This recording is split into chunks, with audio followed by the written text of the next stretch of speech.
Mas Yongki, kabarnya luar biasa baik, thank you.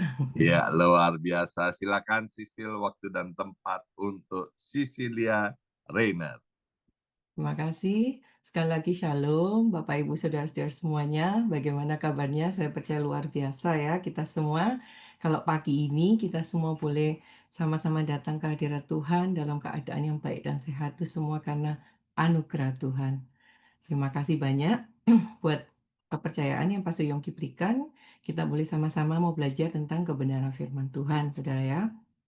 Eh, Saat ini mari saudara saya mau menyampaikan satu hal bahwa dalam hidup kita saudara ya, kita suka nggak suka, kita siap nggak siap, kita mau tidak mau, konflik itu pasti datang dalam hidup setiap kita saudara ya. Bahkan kadang saudara nggak ngelakuin apapun, saudara diam saja, tanpa diundang pun konflik bisa datang saudara ya. Kadang saudara datang ke acara pesta atau ke kumpul-kumpul, saudara nyantai, having fun, dan tiba-tiba everything is good. Tiba-tiba aja saudara oke, ternyata yang buat masalah anaknya yang ribut saudara ya. Jadi saudara dimanapun kita berada, saudara, kapanpun apapun kondisi kita tuh tidak bisa lari bahwa konflik itu pasti ada saudara, selama kita hidup di dunia ini saudara ya. Sebab itu saudara, yang lebih penting lagi saudara, ketika konflik itu datang, bagaimana kita meresponi terhadap konflik yang terjadi saudara ya. Karena ada satu hal yang ada di luar kendali kita, yaitu konflik itu sendiri. Tetapi yang lebih penting, sesuatu yang di dalam kendali kita, bagaimana kita merespon dari konflik itu. Dan luar biasanya, saudara, Tuhan sebelum semua terjadi di dalam firman-Nya Tuhan itu sudah memberikan kunci kepada kita, saudara. Bagaimana sih cara kita itu bisa menangani konflik itu dengan baik, bahkan nggak cuma baik, tapi dengan excellent, saudara ya. Yaitu hari ini kita mau sama-sama belajar, saudara, tentang kunci bagaimana kita itu bisa menghadapi konflik. Dan nggak cuma itu, saudara.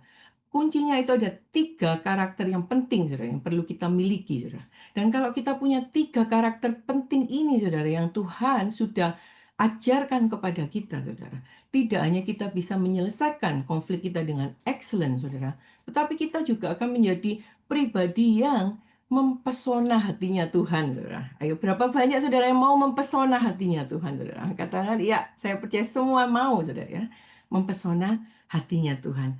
Dan hebatnya lagi, saudara, kita nggak cuma mempesona hatinya Tuhan, tapi kita juga akan mempesona hati teman-teman kita, saudara. Orang-orang di sekeliling kita, saudara. Wow, itu luar biasa sekali, saudara ya. Sebab itu, saudara, kita mau sama-sama yuk belajar apa sih tiga karakter penting yang Tuhan sudah ajarkan kita sehingga dalam kehidupan kita, kita semua ini boleh menjadi lebih daripada pemenang, saudara ya. Izinkan saya untuk share screen. Puji nama Tuhan. Jadi untuk hari ini kita belajar tentang tiga karakter penting, saudara ya. Mari kita mau sama-sama baca dalam Efesus pasal 4 ayat yang kedua. Hendaklah kamu selalu rendah hati, lemah lembut, dan sabar. Tunjukkanlah kasihmu dalam hal saling membantu. Sekali lagi saya bacakan, saudara ya. Hendaklah kamu selalu rendah hati, lemah lembut, dan sabar. Tunjukkanlah kasihmu dalam hal saling membantu. Itu diambil dari Efesus pasal 4 ayat yang kedua. Wah, itu powerful dan luar biasa sekali, saudara ya. Tiga karakter ini, saudara, kalau kita bisa mempraktekkan dalam kehidupan kita sehari-hari, saudara, nggak peduli mau konflik masalah sebesar apapun, saudara, kita akan mampu menanggulanginya, saudara. Dan sekarang kita mau masuk lebih dalam lagi, yuk. Apa sih yang firman Tuhan maksud dengan rendah hati? Apa sih yang Tuhan maksud dengan lemah lembut? Dan apa yang Tuhan maksud dengan sabar, saudara ya? Mari kita mau sama-sama belajar tentang kerendahan hati, rendah hati ya. Rendah hati adalah suatu sikap hati yang tidak meninggikan diri sendiri. Itu yang pertama adalah bahwa orang yang rendah hati memiliki sikap hati yang tidak meninggikan dirinya sendiri, melainkan menyadari sepenuhnya bahwa segala sesuatu itu berasal dari Tuhan dan menempatkan kepentingan orang lain di atas kepentingan diri sendiri, Saudara ya. Jadi yang pertama tidak meninggikan diri sendiri, menyadari semuanya berasal dari Tuhan dan menempatkan kepentingan orang lain di atas kepentingan kita sendiri. Jadi 3 hal Saudara ya, kita belajar dari kerendahan hati. Jadi kalau orang yang rendah hati itu kita tahu, oh berarti orangnya itu tidak meninggikan dirinya sendiri, nggak suka show off Saudara. Kalau orang bilang, "Oh ini show off." Lawannya rendah hati apa Saudara? Sombong, Saudara ya. Karena itu kenapa tadi saya bilang bahwa kalau Saudara memiliki 3 karakter ini, Saudara itu jadi kesukaannya Tuhan, kecintaannya Tuhan, Saudara.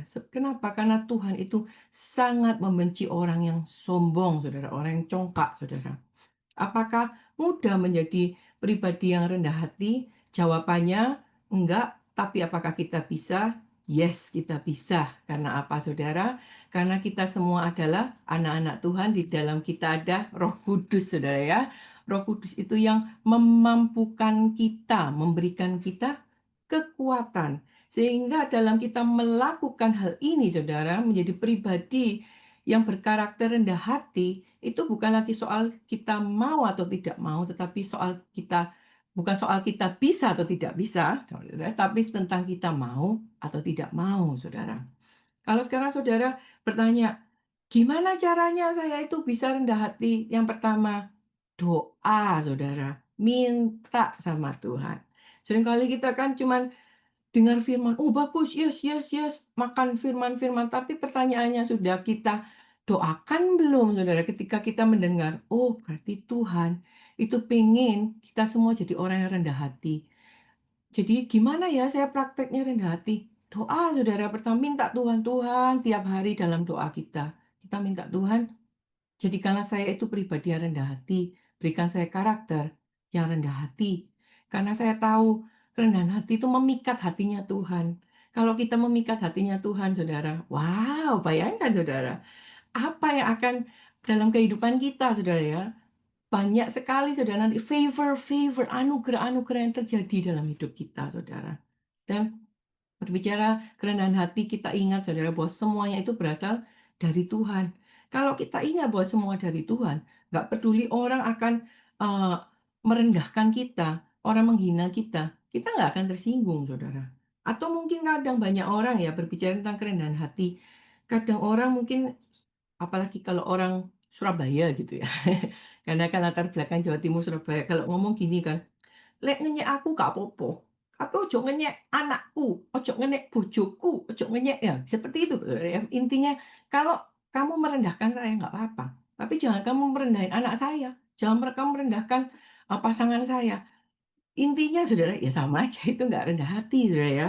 Tapi kalau kita itu pribadi yang rendah hati menghadapi orang, misalnya orang menghina kita, orang merendahkan kita, menghina pasangan kita, menghina anak-anak kita, apapun yang kita lakukan, kita bawa ke hadirat Tuhan.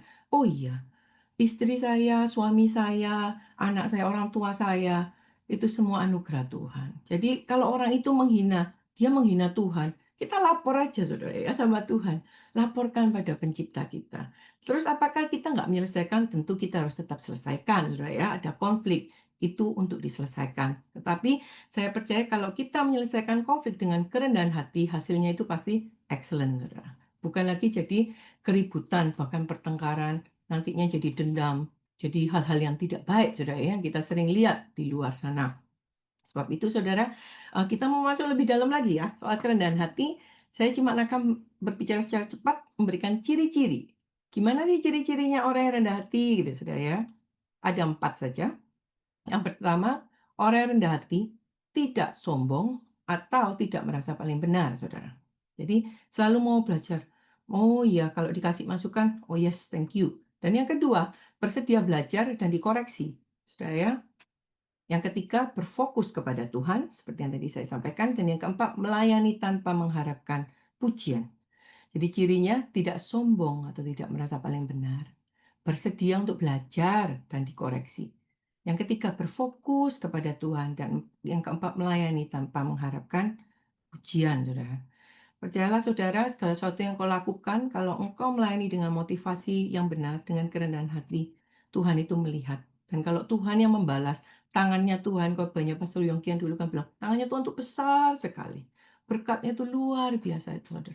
Jauh melebihi apa yang dapat saudara pikirkan, bayangkan, doakan, dan pintakan. Itu kalau Tuhan memberikan kepada kita, saudara. Dan janji Tuhan kalau kita melakukan firman-Nya, Tuhan pasti memberkati kita, saudara ya. Itu janji, saudara. Puji nama Tuhan. Sedikit cerita tentang kerendahan hati, saudara ya. Ada cerita lucu gitu. Suatu saat suami saya, William, itu kan ngobrol sama anak saya yang kecil, Zion. Zion itu waktu itu masih kelas 3 atau 4 SD gitu. Nah, saya lagi cerita tentang bunga tulip gitu. Dia ngomong, "Papa, bunga tulip itu ya ternyata bijinya tuh ditanam waktu musim gugur, fall gitu." Papanya langsung, wah berasa merasa sebagai orang yang dewasa, bapaknya kan lebih tahu, "Gak mungkin kamu salah itu gurumu salah info itu," katanya gitu. "Masa nanam fall, habis fall itu apa yuk? Snow kan, winter. Snow itu dingin, mana ada pohon tumbuh, mati semua pasti," gitu kan katanya. "Itu salah itu, gak mungkin fall. Mungkin nanamnya itu awal-awal mau musim semi itu loh, mau spring," katanya gitu kan. "Loh beneran?" kata dia, jadi ngotot saudara ya. "Tak bilangin kamu ya, belum tentu itu semua benar, belum tentu gurumu ngomong benar," gitu. Lalu akhirnya ya udah kita cek. Nah ternyata saudara, memang itu ditanamnya waktu fall saudara ya, waktu musim gugur saudara. Sehingga ketika winter, musim dingin tuh mereka memang perlu tanahnya dingin untuk mereka tumbuh waktu musim semi gitu. Yalah ternyata saudara ya, kadang kita itu orang tua misalnya ngerasa, udah tahu pengalaman lebih banyak. Kadang sadar nggak sadar, kita itu juga ada sombongnya sok tahu gitu saudara ya. Tapi kalau kita punya kerendahan hati, kita mau selalu terus belajar, saudara ya. Jadi ini maksud saya hal-hal sepele-sepele pun itu bisa kita jadikan pelajaran tentang kerendahan hati, saudara. Puji nama Tuhan. Oke, secara langsung kita akan masuk ke dalam poin yang kedua, saudara. Karena tadi ada 3 karakter, kurang 2 lagi. Yang pertama, rendah hati. Yang kedua, Tuhan menghendaki kita untuk menjadi orang-orang yang lemah lembut, saudara. Apa arti dari lemah lembut? Lemah lembut berbicara tentang sikap hati dan perilaku yang tenang. Itu yang saya garis bawahi ya. Lemah lembut itu tenang, saudara. Orang yang tidak kasar, tidak mudah marah, dan penuh kasih dalam menghadapi orang lain, bahkan dalam situasi yang sulit. Wah, ini skill yang luar biasa, saudara. Karakter yang luar biasa. Seringkali kita kalau dengar kata lemah lembut, itu kan apa lemah gemulai. No, saudara ya. Lemah lembut itu bukan berarti lemah, tapi itu justru suatu kekuatan yang kita kendalikan, saudara, dengan kasih dan kerendahan hati. Karena itu, nah sekali lagi kata kerendahan hati di sini muncul, saudara ya. Jadi ini kayak level up, saudara. Jadi kalau kita belajar dalam hidup ini kan ada tahap-tahapan. Orang yang rendah hati itu pasti akan lebih mudah buat dia untuk menjadi sesosok yang lemah lembut. Dan orang yang lemah lembut dia pasti rendah hati, saudara. Karena itu tadi, saudara ya. Dia itu orangnya mempunyai kekuatan, kekuatan inner strength, saudara. Jadi bukan kekuatan angkat besi, enggak, saudara. Tapi kekuatan dari dalam, saudara. Justru untuk dia bisa mengendalikan diri ketika konflik datang itu enggak kemarahannya meluap-luap, lalu tanpa di luar kendali sudah ya, mengatakan perkataan-perkataan yang tidak baik, bahkan mungkin tindakannya menghancurkan, merusak, itu sangat bahaya sekali saudara. Tapi sayangnya banyak sekali kita lihat saudara ya, kalau tiap hari kita lihat di berita, di TV, di mana-mana saudara, bagaimana orang itu tidak bisa mengontrol emosinya saudara ya. Kemarahannya dibiarkan meluap-luap, saudara. Memangnya kerjain dulu nggak mikir gitu, saudara. Banyak orang kan ngomong dulu nggak mikir, habis ngomong baru, "Lah, kok tadi ngomong gitu?" Gitu, saudara ya. Kalau saudara ingat dulu kan saya pernah mengajarkan, "Think before you speak." Sebelum kita ngomong itu dipikir-pikir dulu, saudara. Kalau yang kemarin ikut doa malam juga kita belajar tentang buah perkataan, saudara ya. Dalam perkataan kita itu benar-benar setiap perkataan kita itu mencerminkan perkataan Kristus, saudara. Berkat yang membawa damai sejahtera, saudara ya. Itulah yang Tuhan kehendaki dalam kehidupan kita, saudara. Jadi orang yang lemah lembut, masalah apapun boleh terjadi, "Oh, ini ada kejadian gini gini," mungkin saudara diam-diam nggak ngapa-ngapain, tiba-tiba dilabrak sama orang gitu, saudara. "Kamu gini gini gini," mungkin saudara lagi enak-enak kerja, tiba-tiba rekan kerja atau bos atau siapapun main datang gebrak meja. Wah, buat lebih dramatis dikit, lempar ini saudara ya, minuman dibuang saudara, dibanting-banting gitu mungkin saudara. Wah, marah-marah emosi. Kalau orang yang lemah lembut, dalam keadaan begitu, dia bisa tetap tenang saudara. Oh, itu suatu kekuatan yang luar biasa loh saudara. Itu kita nggak bisa melakukan hal itu sendiri saudara. Karena apa? Itu adalah buah roh. Kita hanya bisa melakukan itu jika ada roh Allah, roh kudus dalam hidup kita. Dan seperti tadi yang saya katakan, kalau kita doa, kita minta sama Tuhan, saudara ya. Tuhan, berikan aku kerendahan hati, berikan juga aku kelemah lembutan. Ya Tuhan, biarlah aku menjadi pribadi yang rendah hati dan lemah lembut. Itu, saudara, karakter yang sangat disukai oleh Tuhan. Dan seperti yang saya bilang, nggak cuma Tuhan, saudara. Tapi saudara itu juga excellent dalam hubungan dengan sesama, saudara. Siapa sih yang nggak suka dengan kalau orangnya itu rendah hati? Siapa orang yang nggak suka dengan orang yang lemah lembut? Semua suka, saudara. Orang yang sombong pun, musuhnya itu siapa, saudara? Kalau orang sombong, ya sama-sama orang sombong, saudara. Kalau orang sombong ketemu sama orang rendah hati dan lemah lembut, jadi baik, saudara. Maksudnya itu nggak akan ada konflik, saudara. Karena apa? Dia mungkin, wah pamer angkat ke atas. Yang ini, oh iya, diambil aja bawahnya, saudara ya. Yang ini berusaha lagi, wah aku begini-begini, oh ya, wah luar biasa. Jadi ya nggak akan ada masalah, saudara. Bahkan orang yang sombong suka segaul sama orang yang rendah hati dan lemah lembut, saudara. Karena apa? Dia bisa bisa pamer atau apapun juga nggak akan ada yang nentang gitu, saudara ya. Bukan berarti saya, menyetujui karakter orang sombong, saudara. Kita harus ingat bahwa orang yang sombong, orang yang congkak itu dibenci sama Tuhan, saudara. Oke, lebih dalam lagi, kita mau masuk tentang ciri-ciri, saudara ya. Ciri-cirinya lemah lembut, oke kalau tadi kita udah belajar tentang ciri-cirinya orang yang rendah hati. Kalau yang lemah lembut ciri-cirinya gimana sih? Nah ini nih, orang lemah lembut tidak membalas kesalahan orang lain dengan kemarahan. Seperti tadi saya bilang, saya dikata-katain, dimarah-marahin, atau apapun yang terjadi, kita itu tetap tenang. Dan orang yang lemah lembut ini yang saya suka, sudah mau mendengar dan memahami orang lain. Banyak orang kadang susah untuk mau melakukan ini, saudara ya. Untuk mendengar mau, tapi mendengar untuk menjawab, saudara. Dan bukan untuk mendengar untuk memahami orang lain. Saudara. Dan yang ketiga juga orang yang lemah lembut itu sabar dalam menghadapi orang yang sulit dan tidak mudah tersinggung. Nggak gampang loh menghadapi orang yang tanda petik sulit, saudara. Memang ada, saudara, orang-orang itu yang, aduh, kalau misalnya saudara kasih 100 orang ketemu, mungkin yang 99 tuh, "Wah, angkat tangan, nggak bisa deh yang sama ini." Tapi kalau orang itu lemah lembut, saudara, orang itu rendah hati, dia pasti bisa dengan siapa saja, seperti tadi yang saya sampaikan ya. Luar biasa, saudara ya. Oke, secara cepat, saudara.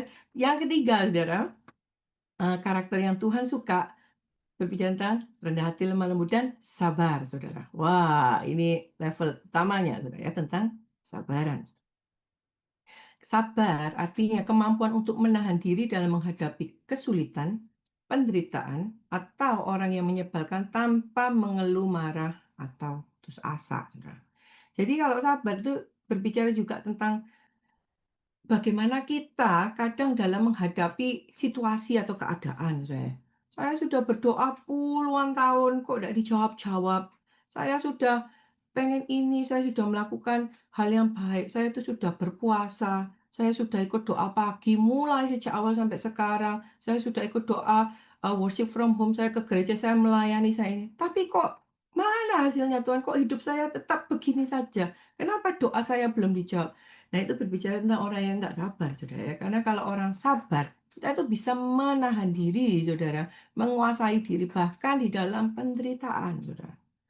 Jujur, saudara, kalau kita melihat keadaan kita yang di kota New York ini, saudara ya, keadaan kita itu yang di Amerika amat sangat baik, saudara ya. Dan saya percaya, saudara, Bapak Ibu pun yang nggak di Amerika, yang ada di Indonesia, dimanapun. Kalau saat ini kita semua itu loh masih bisa dalam keadaan baik, sehat. bernafas dengan lega, saudara ya. Kita bisa ikut acara ibadah doa pagi itu bukankah anugerah, kemurahan Tuhan, saudara. Jadi orang yang sabar itu juga orang yang tahu untuk selalu mengucap syukur dan berterima kasih sama Tuhan, saudara. Mari kita itu mau belajar, saudara, menjadi pribadi yang rendah hati, lemah lembut, dan sabar, saudara. Percayalah, saudara.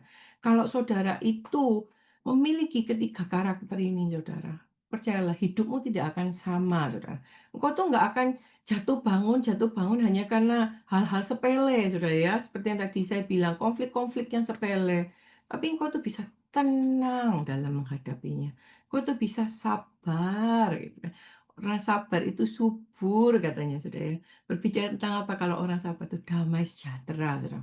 Bahkan dalam situasi yang kacau seperti apa, dia itu bisa tetap tenang dan penuh damai sejahtera dan sukacita, Saudara ya. Eee, kita mau lihat ciri-cirinya orang sabar, Saudara. Ciri-cirinya orang sabar tidak cepat marah atau tidak cepat emosi, Saudara ya. Tetap taat walaupun doanya belum dijawab. Ayo, saya percaya semua orang-orang PMC New York yang saat ini ikut doa pagi adalah orang-orang yang sabar, Saudara ya. Mau sabar, tetap taat walaupun doanya belum dijawab, Saudara ya. Nggak menyerah, Saudara, walaupun proses ini masih belum selesai. Proses berbicara tentang banyak hal, baik dalam kehidupan rumah tangga, tentang anak-anak, pekerjaan, tentang pelayanan kita, Saudara, apapun, Saudara, proses dalam hidup kita, Saudara ya. Kita nggak mau menyerah, tapi kita mau terus terus berharap kepada Tuhan dan mampu menunggu waktu Tuhan dengan damai. Jadi kita percaya waktu Tuhan itu waktu yang terbaik. Sebab itu saudara dalam menghadapi saya nggak tahu situasi yang saudara hadapi saat ini apa yang menjadi keperluanmu, apa yang menjadi masalahmu, atau engkau sedang ada dalam konflik. Karena seringkali saya melihat konflik itu kalau datang nggak kecil-kecil. Biasanya tenang-tenang, tiba-tiba begitu datang itu kan bum, bum, bum, besar gitu Saudara ya, kebanyakan seperti itu. Tapi biarlah melalui kebenaran firman hari ini Saudara, mau konflik sebesar giant pun katanya, sebesar giant itu kan manusia raksasa atau sebesar gunung es. Jangan pandang masalahmu, tapi pandanglah Tuhan, Saudara ya. Karena apa? Ketika kita melihat Tuhan, maka kita akan melihat masalah kita itu menjadi kecil, Saudara ya. Biarlah kita semua mau menjadi orang-orang yang rendah hati, lemah lembut, dan sabar.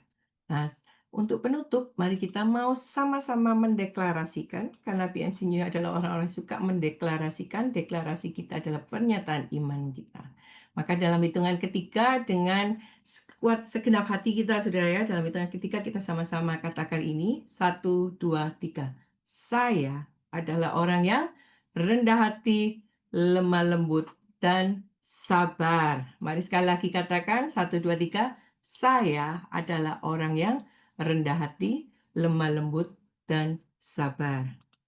Puji nama Tuhan, demikianlah kebenaran firman Tuhan. Biarlah saudara kita mau menjadi orang-orang yang bijaksana. Orang yang bijaksana adalah orang yang mendengarkan firman Tuhan, direnung-renungkan, dan dipraktekkan. Ya, mari kita mau praktek, praktek sabar, praktek rendah hati, praktek lemah lembut. Mari kita sama-sama berdoa. Tuhan Allah Bapa kami dalam surga, hamba-Mu sudah selesai berbicara. Tetapi kami percaya Allah Roh Kudus, Engkau akan berbicara lebih lagi dalam setiap kami. Tuhan sungguh kami ini tidak bisa dan tidak mampu tanpa Engkau. Kami perlu tuntunan-Mu ya Allah Roh Kudus. Biarlah Tuhan kau berikan kepada kami karakter kerendahan hati, kelemah lembutan, dan kesabaran. Sehingga kami semua ini boleh menjadi anak-anak-Mu yang menyenangkan hati Tuhan.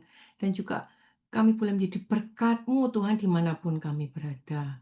Shine like a star. Terima kasih Bapak, kami menyerahkan semua anak-anak-Mu di dalam tangan-Mu. Di dalam nama Tuhan Yesus kami berdoa. Amin.